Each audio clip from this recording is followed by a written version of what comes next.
300 जवानों की हत्या और 2 दर्जन बड़े नक्सली हमलों का मास्टरमाइंड था हिडमा। 31 ग्रामीणों को भी जिंदा जलाया, जाने पूरी कहानी। बस्तर का सबसे खतरनाक नक्सली बताया जाने वाला हिडमा मंगलवार की सुबह आंध्र प्रदेश में ढेर कर दिया गया।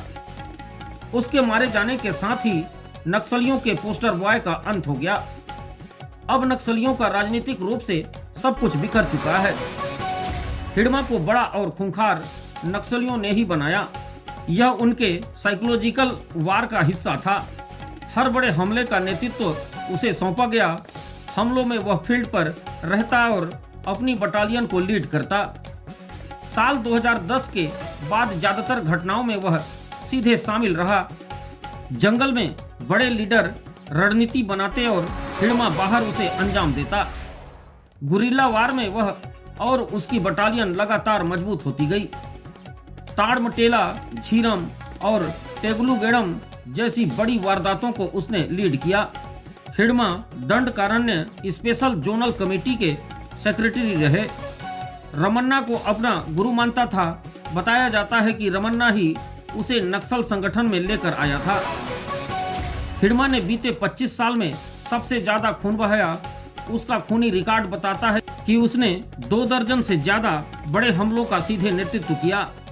फील्ड में AK-47 के साथ वह जवानों पर हमला किया करता था।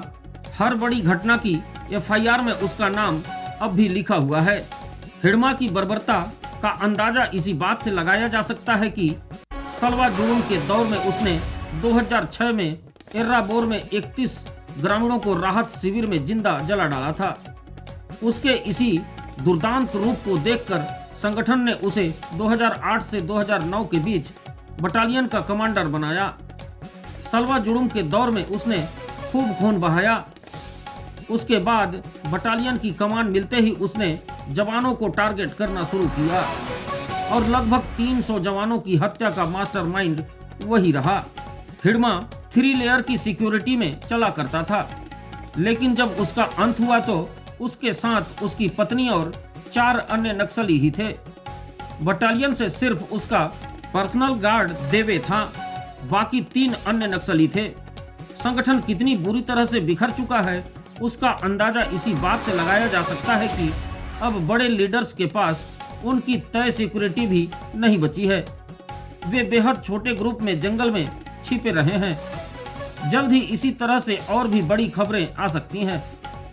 हिडमा नक्सलियों की सेंट्रल कमेटी का मेंबर बनने वाला इकलौता आदिवासी था। बस्तर से इस ओहदे पर पहुंचने वाला वह अकेला नक्सली था।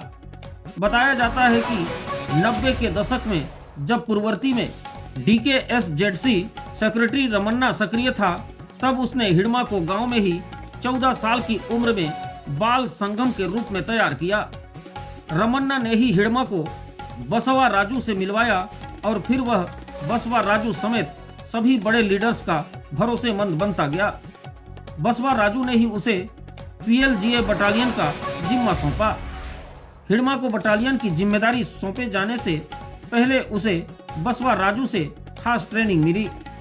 उसने लिट्टे की गुरिल्ला तकनीक को समझा और ऐसा समझा कि वह समूचे छत्तीसगढ़ में एम्बुश का मास्टर बन गया। अभेद एम्बुश के लिए उसे जाना जाता रहा। उसने ही U और V शेप के एम्बुश से सबसे ज्यादा फोर्स को नुकसान पहुंचाया। उसने इसी तरह के एम्बुश का उपयोग कर ताड़मेटला और टेकलगुडेम जैसे हमलों को अंजाम दिया।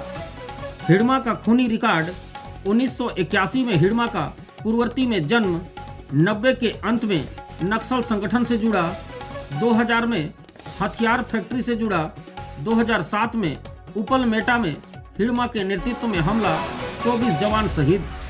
2008-9 में पहली बार हिडमा बटालियन नंबर 1 का कमांडर बना।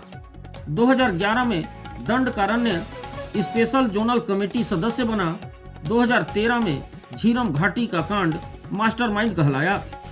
2022 में सेंट्रल कमेटी मेंबर बनाया गया। यह था हिडमा का नक्सली कहानी। अब जब हिडमा और उसकी पत्नी राजे की मौत के साथ ही नक्सलियों के पोस्टर बॉय का अंत हो गया है,